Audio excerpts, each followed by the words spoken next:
Hi guys,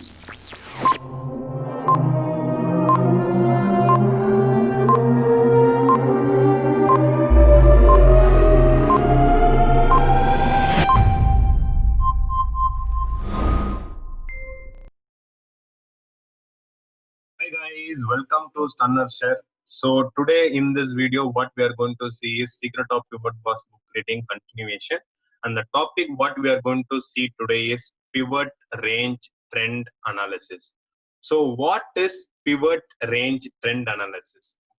It is nothing but pivot range is nothing but what is the pivot range we know, central pivot range. So whenever the candles approach the central pivot range, what is going to happen here? And that too, whenever it is going to touch the central pivot range in a proper trending days, what is this? What is that which is going to happen?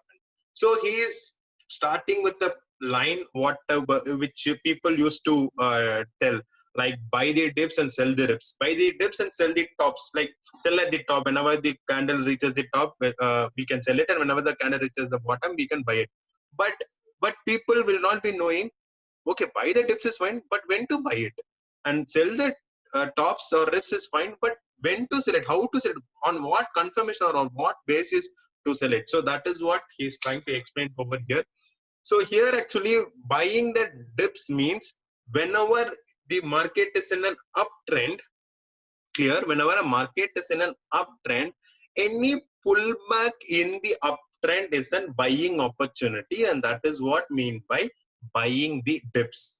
But you know what people, general novice traders or retail traders do?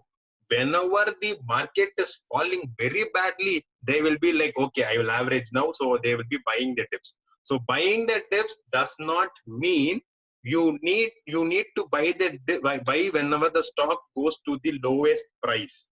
There. So buying the dips means buying the pullbacks in uptrend. While selling the rips means you are going to sell the stock whenever it is in a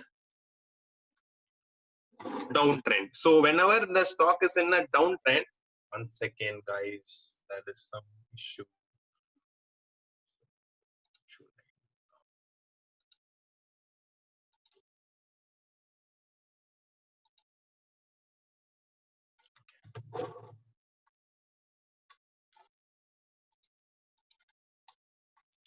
So sell the rally means whenever the stock is in a downtrend, any pullback means it is a selling opportunity. So now people will be like, okay, it is sounding good that some sort of vague information has been converted to a proper information to you guys. So now people will be questioning is like how to know that it is going to take a support, which means, for example, whenever the market is in an uptrend, the stock is going to come for a pullback. So how to know whether the stock is going to stop at the place? Okay, the stock is going to come for a pullback, and how to know whether the stock is going to stop at the place? For that you need to use central pivot range. Okay, so one of the best ways to buy and sell pullbacks in a trend is to play the bounces of the central pivot range. So whenever a stock touches the central pivot range, that means it is having a good opportunity to buy the dips or sell the tops. So always use the central pivot range to know whether the stock is going to take support or take resistance. So that is what is explained in this content. And you guys know central pivot range can act as a good support and resistance. So you can trust central pivot range for an support taking method or a resistance considering method. So here in this content, he is giving one example. In that example, he will show you how the minor trends and major trends are majorly governed. Let me show that in the example so you will be able to understand it. So if you see over here, this is a minor trend. Clear? So the stock took the support at central pivot range, and the next day it was a bullish bias 2-day pivot range relationship. higher value relationship and the candle started moving up further. Whenever the price is going to stay above the central pivot range, that means the stock is going to be bullish and vice versa for bearish. So on the third day, what has happened is like the central pivot range is here and the candle started moving, taking this initial print of the day candle is at the downside of the central pivot range that showed complete bearishness. So here if you see, it is a complete bearishness is coming and the price has closed below the central pivot range. That means we are having a bearish bias, and the next day is also a lower value relationship. It also gives you a bearish bias, and then if you see the fall has continued further. And this is these two are the minor trends, minor trend and minor trend. Okay, so now what has happened is like the next day around March 10th, the stock's direction is getting changed. If you see over here, this candle, first candle has printed a big bear bullish engulfing pattern, which is a bullish big candle, but still it has reversed. And the next day it has formed an overlapping lower value relationship. And that March 10th candle only printed a change in the trend is going to happen. So how to understand whether a change in trend is going to happen, how to confirm that trend? So for that, what Frank Ochoa is advising here is, so if suppose yes, that there is a change in trend going to happen. For example, if suppose a change in trend going to happen, here the change in trend is going to happen. We guys could see it, right? We guys could see there's a change in trend happening. So if you want to hold the trade for a longer time, what you need to do is like you need to wait for 2 successful trading days.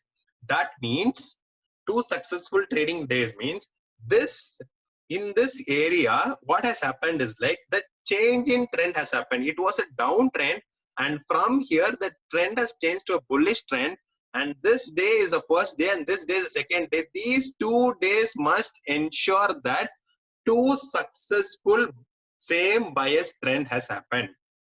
And after that, if the candles are further moving up, then you can take an entry on that, which with keeping the stop loss as BC.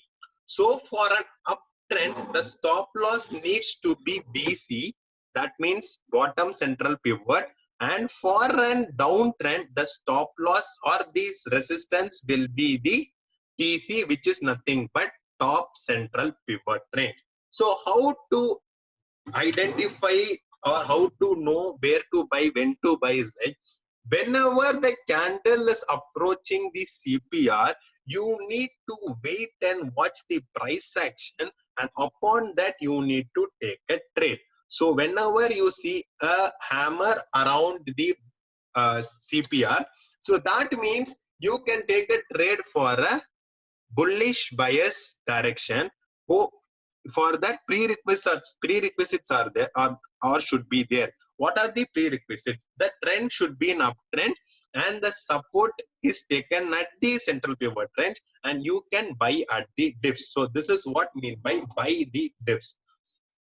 So next, what Frank Ochoa is trying to say is like, now you guys are going to hold a trade. You guys have understood that there is a change in trend has happened. That means from a bearish trend, the trend has been changed to bullish trend.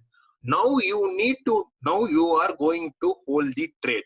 Now you guys need to know what will be the trailing stop loss. What will be the trailing stop loss? So the trailing stop loss, what he's trying to say here is nothing but the BC. So every pivot range BC in an uptrend can act as a trailing stop loss, and every CPR stop central pivot can act as a trailing stop loss for a downtrend. Kindly make a note of it. So if suppose the candle is closing below the bottom central pivot in an uptrend, you need to exit the uptrend move, and if the candle is closing above the top central pivot, you need to exit the bearish bias. So using the central pivot trend to gauge a market trend is both extremely powerful and visually stimulating. So if you are able to get the trend, prior trend, what is going to happen, if you are able to see the central pivot trend support or resistance which is going to come, if you are able to predict all these things, if you are able to analyze all these things, you are going to make money.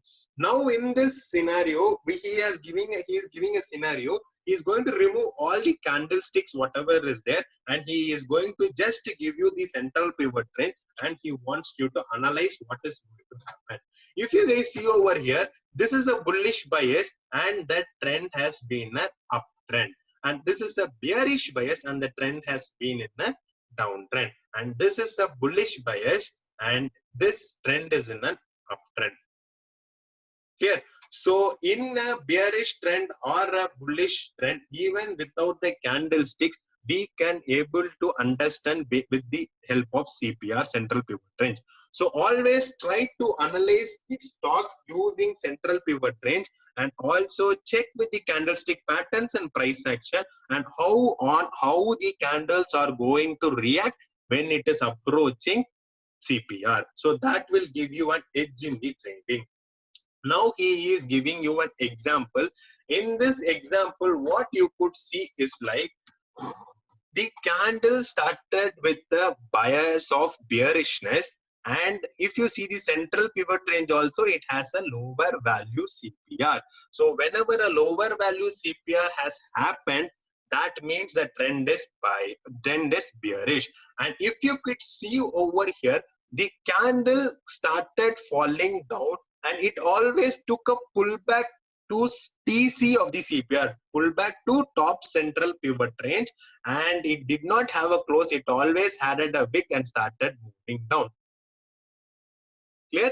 1, 2, 3, 4, 5. 5 sessions CPR are there, and in the 5 sessions, all the 5 sessions, candles were taking a pullback to CPR, and the top central pivot range was not reached, and it completely started falling down. So always have an edge in your trading. Keep the bottom pivot range for uptrend and top pivot range for downtrend as your stop loss, and hold the trade for some days. So now in this concept, what he is going to teach is like boss in this concept of boss in action. What he is going to tell you is like, when the pullback, at what time of the market, if the pullback is happening, when can you trust it? So what I will make it in the simple ways. So if the pullback is happening in the early session of the market, that means the follow through occurring the rest day can be trusted. So if suppose a lower value relationship or an higher value relationship is occurring for a series number of days, and if the pullback is happening at the early session, then you can trust and hold the trade for a longer time, and that is what he is going to cover up over here. Even in the previous example of what he has shared, if you see over here, initially it took us resistance at top pivot and started moving down, and at the beginning of the market also it went to the top pivot and started moving down, and even here if you see top pivot started moving down and started moving from bottom, started moving to top pivot and started moving down. So if you guys see over here, whenever the candle is trying to take a pullback and get a support at BC or a resist at TC, it is happening at the early session of the day. And if it is happening at the early session of the day, the follow through of the candle movement will take place in the rest of the day. So he is trying to give an example to you guys. In this example, what has actually happened is like, this is a lower value relationship. The candle has started over here and it started moving towards CPR. And once it started moving towards CPR, he could see a shooting star over here or an inverted hammer over here. And upon the inverted hammer has formed, he has taken a trade, and his stop loss is the low which has been formed for the day. So that means he has taken the next support as his exit. So if you guys see over here, he has clearly mentioned that he has seen a formation of a bearish wick reversal candlestick, And after that, he has taken the trade at 8,153 and he has set the stop loss at DC. He has set the stop loss as top pivot range and he looked to book the profits upon reaching a new low. So the previous low is nothing but the day's low which has formed. The previous low is nothing but the day's low which has formed, and whenever the new low has formed, he has booked the profit and his profit is nearly 71 points. That is nearly $355 in 1 hour. So what he is trying to say in this content is of pivot range trend analysis. Like in a trend where an uptrend or a downtrend is happening, in an uptrend, whenever the candle is trying to take a support at BC, that means buy at dips. And whenever the trend is in downtrend and whenever the candle is approaching TC, you are going to sell the rips. Sell the rips means sell at the top. So, and with the help of that, he has given some examples and I have explained it over here. And he is also advising you guys to do some homework prior to the market open time so that you will have an edge in your trading. So I hope I have covered the point and whatever said in this topics. If you feel the content is good, kindly give a like. If you feel that you need some more clarification, do let me know in the comment section. And if you feel the information has to be shared to others, kindly do a share. Thanks a lot. Stay tuned for more videos.